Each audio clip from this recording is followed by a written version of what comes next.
Hi guys, magandang araw. Ngayon po araw nagawa ako ng puto kalasyaw. Ayan, kung makikita nyo, ito po yung ubi flavor. At ito naman yung plain. Ayan. May party po kami mamayang gabi. So, ito na yung papatlak ko. So, ito po siya. Ayan. White cheese flavor lang po yung aking nilagay. Ayan. Ito naman yung ubi. Ayan. Tikman lang natin kung masarap. Ito guys, oh.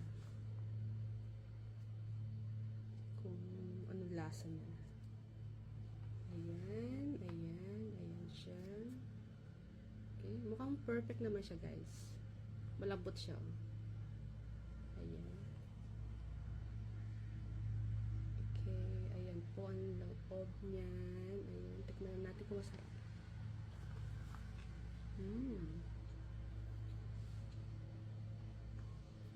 Sarap siya guys.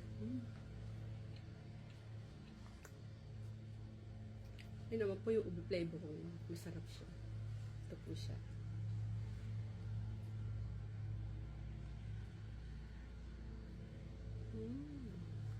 Hanggang po ang loob niyan.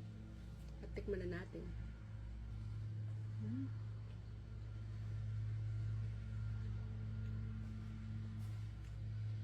Sarap niya guys. Okay? Perfect pa lang ginawa kong puto kalasyaw ngayong araw na ito. Okay?